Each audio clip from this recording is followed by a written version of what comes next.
The Israeli military saying Thursday that Israeli forces killed Hamas leader Yahya Sinwar during an operation in Gaza. The IDF saying in a post on X that 3 militants were killed in a shootout, and later confirming with NewsNation that according to an initial DNA test that one of the 3 was Sinwar. Sinwar was the mastermind behind the October 7th terrorist attacks that kick-started the war between Israel and Hamas. 1,200 people were killed in that attack, and another 250 were taken hostage. Nearly 100 are still believed to be in Gaza. It's not clear how Sinwar's death could complicate ceasefire negotiations. In the meantime, the U.S. Central Command announced late Wednesday that it had conducted multiple strikes on the Iran-backed Houthi rebels in Yemen. The strikes were in response to the Houthis' attacks on ships in the Red Sea over the past year. CENTCOM said the facilities that were struck held weapons that have been used to target American and other vessels. It was called the U.S. Citizenship Act of 2021. Exactly. It was essentially a pathway to citizenship for the... Yes, ma'am. May I finish responding, please? But you have to let me finish, You had the White House and the House and the Senate, and they didn't bring up that bill. I'm in the middle of responding to the point you're raising, and I'd like to finish. Yes. Do you really believe that these people are eating the people's pets? Thank you. Well, thank you very much. This was just reported. I was just saying what was reported. That's been reported, and eating other things too. Those parts there and more making the rounds on social media as viewers digest the full extent of Vice President Kamala Harris's high-profile interview with Fox News and Trump's Univision town hall. To break down all the big takeaways, we're joined now by The Hill's White House reporter, Alex Gangitano. Alex, Harris sat down for an interview with Brett Baier on Fox News, which was a little bit of a risk for her, but also a strategic move, of course. And there's a lot of attention surrounding this particular part. Listen. And you and I both know that he has talked about turning the American military on the American people. He has talked about going after people who are engaged in peaceful protest. He has talked about locking people up because they disagree with him. This is a democracy. So lots of border talk as well on top of that. But overall, what's your main takeaway from her interview? Yeah, so this was definitely her toughest interview yet. But like you showed in that clip there, she was able to bring in some of her criticism of former President Trump, some of what she says are warnings against what another Trump presidency would look like. This is all part of her effort to appeal to a broader coalition of voters that maybe in the event that somebody who's an undecided voter or a movable Republican voter was watching last night and didn't know about comments like that or didn't know how important she thought comments like that from Trump were and would maybe go towards her. We'll see once the polling comes out. Right now, they're largely neck and neck, Trump and Harris, but we'll see when, a week from now, if she was able to move the needle with voters of that. She's been trying to appeal to these Republicans, independents, and undecided voters. And I think sparring with Brett Baier on Fox News last night on things like immigration or on President Biden's mental fitness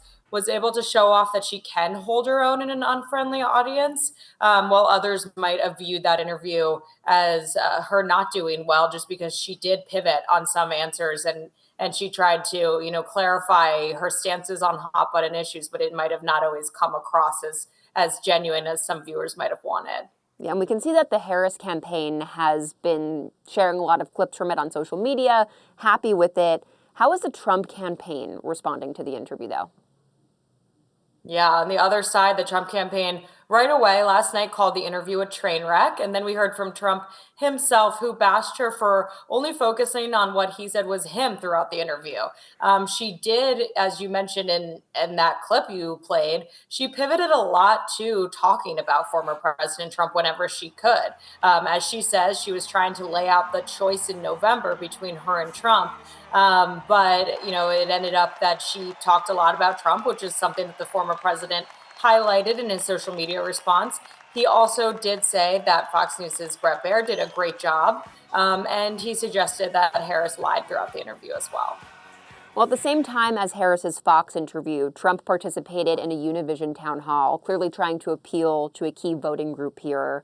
Do you think this will move the needle at all for him among Latino voters? And also, do you just have any other takeaways from his Univision town hall? Yeah, so during this town hall, Trump detailed his plans to crack down on immigration And he was asked about the conspiracy around Haitian migrants and, eating pets in Ohio, which has been debunked, and also what his plans for the border and the economy are. This was all a wide-ranging town hall. And, Latino voters who were wondering if they should side with him this election or where they fall might have resonated with some of his talk about the economy or, how he feels about cracking down on the border. But something that also might have not appealed to some voters is he really doubled down on these claims that the Haitian migrants in Springfield, Ohio, were eating pets. As I mentioned, local officials have insisted that is not the case, but an attendee at the town hall questioned Trump about it and why he mentioned that in the debate last month against Harris. And basically, this was his chance to directly address the concerns of the Latino voters. Trump just doubled down and said that he was repeating something that he heard reported at the time. Well, the Harris campaign held a press conference prior to that town hall featuring children who were separated from their parents under the Trump administration, which obviously at the time was a very controversial policy that was then overturned. But do you think this is something that could affect Trump this time around in this election, considering how long ago it was?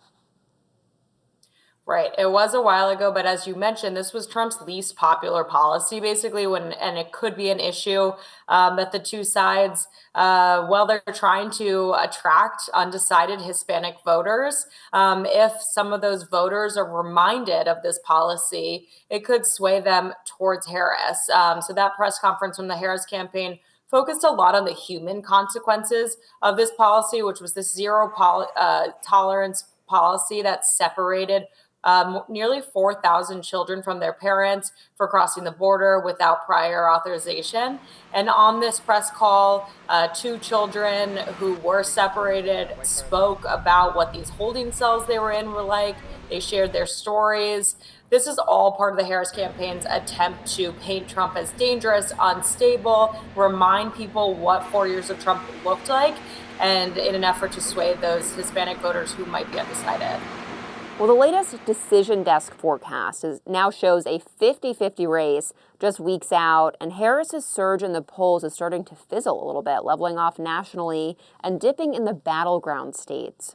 Which states have shifted the most towards Trump, and how concerned are Democrats about this?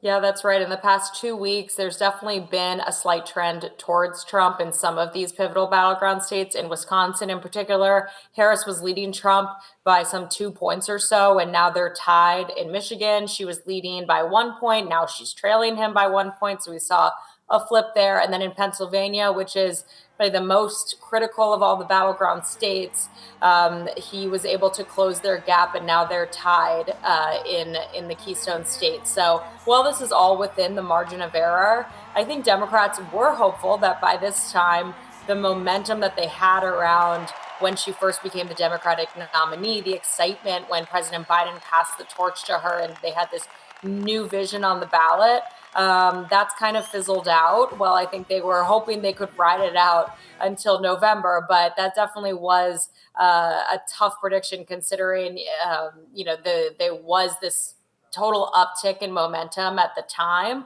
that this, so-called honeymoon period had to come to an end at this point. But Democrats, when I've talked to them, they've expressed that, there was so much excitement. They always knew that they were the underdog going into this race because of how tight they knew it was going to be, how popular they know Trump is with his base, as well as, some 50% of the population, that they do still feel like the underdog. And they did even then. So I wouldn't say they're in quite panic, but there's definitely concern of how do we break ahead? How do we make up some of those ground lost in some of these pivotal battleground states? Well, we know the Harris campaign and Democratic groups are focusing their energy on early voting in this year's election. So how is the campaign trying to maximize early turnout? And specifically, what groups are they targeting? Yeah, so Vice President Harris, as well as some of her top surrogates, have been crisscrossing the country this week, focusing a lot on early voting, especially in battleground states. So her running mate, Governor Tim Walz, traveled to North Carolina for the first day of early voting. Second gentleman, Doug Emhoff, went to Georgia 2 days after early voting started there. Meanwhile, the vice president has been in North Carolina, Wisconsin, she's going to Michigan, and she's going to Georgia. So these are all places that they're really trying to push people to vote now, vote early, so that 3 weeks ahead of the election, they get these votes in. And I think one group that they're particularly targeting is young voters, because that historically is a less of a reliable voting bloc when it comes to actually going to the polls on election day. When I've talked to Democrats about this effort towards early voting, it's a lot of young voters, and also just people have things that come up all the time, especially on a Tuesday when, you're supposed to vote. And so they want people to go in, get their ballot in early while momentum is high, but also in case on election day, I heard from someone say, what if your car breaks down or your kid gets sick? We want to get that vote in. So encourage people to do it early. But I do also think it's an effort of, get those people that were just at maybe a Harris rally who were really excited and feeling great, get them to go home and fill out their ballot while it's top of mind. All right, I do want to switch gears here just a little bit to talk about the latest update on the Secret Service investigation. There's an investigative panel warning of, quote, deep flaws and calling for fundamental reform. So what kind of reform do you think we could see? I mean, do you think the Secret Service might end up looking totally different? Yeah, I do think a lot of the reform is going to be looking at how the agencies prepare for an event like the Butler, Pennsylvania rally in July. So part of this report came out that the planning leading up to this rally had numerous oversights. Basically, they had a failure by experienced, really senior level agents to take necessary ownership regarding the security planning and the execution ahead of the rally. They also said that Secret Service agents expressed troubling lack of critical thinking, pretty harsh words, but basically saying that leading up to the attack, they weren't able to consider the possible risks that could come up. So I think we're going to see the way that the Secret Service handles a big event, a big outside event, especially like Butler, look a lot different, because they need to now, after this criticism, figure out how to assess any threats at hand to prevent another situation like this. It'll be interesting to see how things change if they do. Alex Gangitano, thank you so much. Thank you. The Harris campaign continues to cross battleground states in the lead up to November 5th. And with just 3 weeks until the election, polls have tightened across the blue wall, creating uncertainty among Democrats that Harris can sweep the states. This week, the vice president will focus her energy on Pennsylvania, Wisconsin, and Michigan. NewsNation national correspondent Mills Hayes is on the ground in Milwaukee with the latest on the Harris campaign. Vice President Kamala Harris is courting college voters and union workers in the Badger State. This is her 6th visit to Wisconsin since she announced her candidacy. And here on the ground, the race is tight. The latest polling showing that Harris has a 50-50 chance to win the White House. And if we look at the numbers coming out of Wisconsin, it shows that Trump has a slight lead over Harris by less than 0.5%. Just before arriving in Milwaukee, Harris went on a media blitz in the crucial blue wall states of Michigan and Pennsylvania. She spoke with Charlemagne the God and the Shade Room, both popular with Black audiences, as well as the sit-down interview with Fox News. Harris spoke to business students at the University of Wisconsin-Milwaukee today, and she talked with them about her opportunity economy, as well as expanding the small business tax deduction from $5,000 to $50,000. She then has rallies in La Crosse and Green Bay later. Green Bay is in Brown County, and Brown County hasn't voted for a Democratic presidential candidate since 2008. The Harris-Walz campaign is trying to reach out to independents and Republicans who may be open to voting for Harris because they're not Trump fans. But 2 out of the 3 events today are at college campuses, so you can tell the campaign is really trying to court student voters. And it seems to be a battle of the billionaire backers on the campaign trail, with Shark Tank star and Dallas Mavericks minority owner Mark Cuban set to join Harris at some of her stops today. This as Elon Musk hosts a town hall for Donald Trump in Pennsylvania. Former President Barack Obama will visit Madison, where the University of Wisconsin is at, on the first day of early voting next week. In Milwaukee, Mills Hayes. That's today's Daily Debrief. I'm Bianca Facchinei. Be sure to like, share, and subscribe to The Hill's YouTube channel. And come back here soon for the intersection between politics and policy.